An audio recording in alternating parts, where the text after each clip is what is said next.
Elizabeth Harrison எழுதின புத்தகம் தாந்தேவன் தரிசனம், மொழிபெயர்ப்பாளர் தாமரை கண்ணன். இந்த பாகத்தில் என்ன ஆகுதுன்னா, தாந்தேவும் விர்ச்சிலும் மலையை தாண்டி எப்படியோ கஷ்டப்பட்டு வராங்க. அப்புறம் வந்த உடனே என்ன ஆகுது, அவங்க தூங்கணும், இரவாயிடுச்சு. அந்த மலையெல்லாம் தாண்டிட்டு வரும்போதே இரவாயிடுச்சு. அப்போ இரவான உடனே ஒரு படுக்கை வேணும் தூங்க. அப்போ ஒருத்தரை பார்க்குறாரு. ஒருத்தரை பார்த்த உடனே, நாங்கள் எங்கள் காலையில் எழுந்திரிச்ச உடனே இந்த படுக்கையை விட்டு போயிடுவோம், நாங்கள் இந்த படுக்கையில் படுத்துக்கலாமா அப்படின்னு கேட்டாங்க.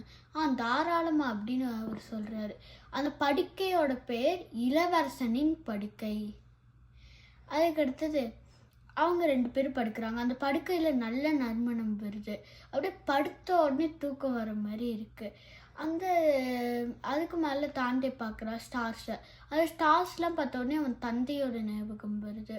அப்போ மின்னலோட வேகத்தில் இல்லை, மின்னலோட வேகமாக தேவதைகள் 2 பேர் வானத்தில் சுற்றிட்டு இருக்கிறத தாந்தே பார்த்தான். அவங்க ரொம்ப ஸ்பீடாக போயிட்டு இருந்தாங்க. அவங்க 2 கையிலையும் கத்தி வச்சுருந்தாங்க. ஒரு கையில் கத்தி வச்சுருந்தாங்க 2 பேரும். அது நெருப்பால் ஆன கத்தி. அந்த நெருப்பால் ஆன கத்தியை வச்சு சுற்றிட்டு இருந்தாங்க இரவில். எதுக்கு? பாதுகாப்பு தரத்துக்காக. ஓகே, இவங்க எப்படி பாதுகாப்பு தருவாங்க அப்படின்னு தாந்தே யோசிச்சுக்கிட்டு இருக்கான். அப்போ தாந்தே அவனுக்கு ரைட் சைடில் ஒரு மிகப்பெரிய பாம்பு பார்க்குறான். அந்த பாம்பை பார்த்த உடனே தேவதைகள் 2 பேரும் அப்படியே டக்குன்னு மின்னலோட வேகமாக அந்த பாம்பை தொட்டுடுறாங்க.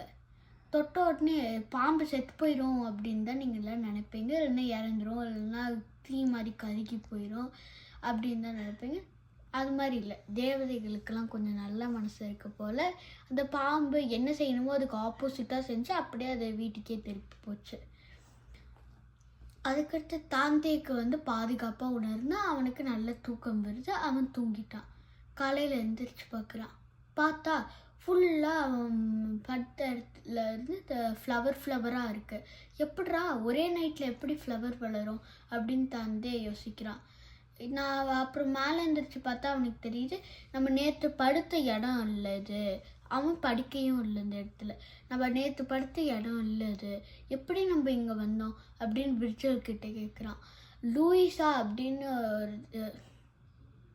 விர்ச்சுவல்கிட்ட கேட்குறான். அப்போ லூசியா அப்படின்னு ஒரு தேவதை தாந்தேவை தூக்கிட்டு போகிறது. ஏன்னா கடவுளோட ஆணையினால் அந்த தேவதை தாந்தே போகிற பாதை கடக்கிறது ரொம்ப கஷ்டம். அதனால் இரவோட இரவாக தாந்தேவை அந்த தேவதை தூக்கிட்டு போய் வேறு இடத்துல வைக்கிது. அப்புறம் திருப்பி அவங்க பயணத்தை தொடர்றாங்க. அப்புறம் என்ன ஆகுதுன்னா, அந்த முதல் பெயிண்டிங்கில் பார்த்தீங்கன்னா அந்த தேவதைகள் 2 பேருமே இருக்கிறத அவங்க காட்டுறாங்க. அதுக்கடுத்து தாந்தே படுத்துருக்கிறத கூட கிளியராக காட்டுறாங்க. அப்புறம் இந்த பாம்பு வரதை கூட கிளியராக காட்டுறாங்க அந்த பெயிண்டிங்கில். அதுக்கடுத்து அது காடாக இருக்குது. அப்புறம் மக்களில் நிறைய பேர் இருக்கிறத காட்டுறாங்க. செகண்ட் பெயிண்டிங்கில் அந்த தேவதை தாந்தேவை தூக்கிட்டு போகிற மாதிரியும் விர்ச்சுவல் நடந்து வர மாதிரியும் காட்டுறாங்க. இதோட இந்த பகுதி முடியுது. நன்றி, வணக்கம்.